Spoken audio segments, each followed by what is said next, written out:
We play this. This game was poo-poo.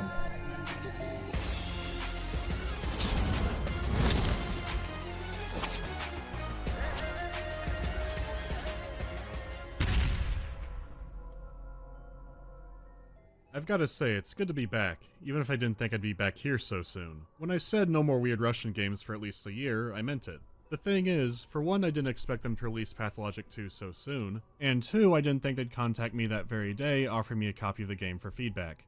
So, here we are. Let me start by answering the most common questions I've seen. Is Pathologic 2 a remake of 1? Yes. Is it an actual sequel to 1? Yes. Do you need to play 1 to understand 2? No. See, the game starts at the end of Pathologic 2, or maybe the end of Pathologic 1, it doesn't really matter. Essentially, you start the game having lost it, and you're given a chance to restart. Kids are just playing hopscotch in a war zone, and going to barbecues. You get the idea. So, how is it a sequel?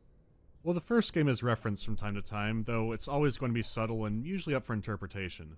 It's typically not story elements because, like I said, this is also a remake, but more meta commentary on how the first game turned out. This is more like a film remake than a game remake. The main idea and framework, yeah, that's usually the same. A person might share the same name, but they're a completely different character now. Some huge plot elements can be reworked or torn out or added in, it's all up in the air. Pathologic 2 does all of these things, but still acknowledges that the plot of the first game still happened. It may even challenge you on which you prefer, though the story isn't that much different than 1. Don't worry, they still have all the trash cans everywhere. This dual nature of the game does make it tricky to talk about, so I'll talk about it as a sequel and a remake, which is going to get messy, but it's okay, we're here together. You know, because taking on one fever dream game by itself was just too easy. So here we go again. The game starts you off on a train and with a new friend. The kind of friend who emerges from a coffin and then wants to tell you a secret. Just like in middle school. This begins one of the most surreal tutorials I've played in a game. You're learning how to drink water and people are turning into mimes.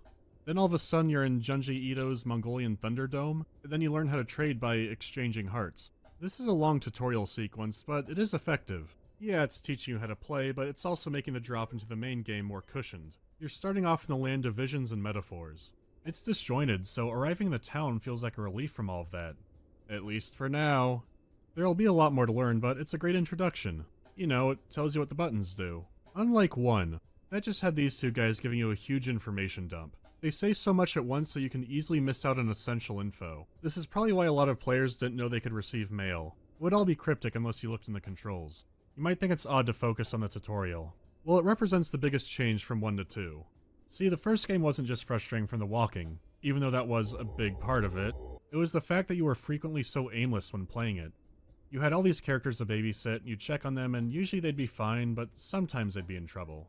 And you did this by walking across town and then you'd stare at them in the face. The difficulty from the first game did not come from hard survival mechanics. It was really easy to farm bandits and have lots of supplies forever.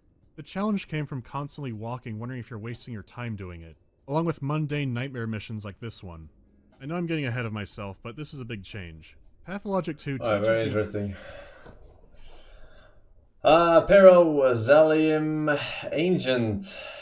Soyfant, Caution Nerd, Yakitori, welcome back, ladies.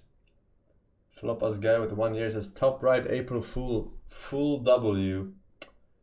I don't know what full W is, but you're a full W. Terok, Nick Mick, Jazim Bergman. Thank you, ladies. Korush, Snake QC, welcome back. And finally, new rule.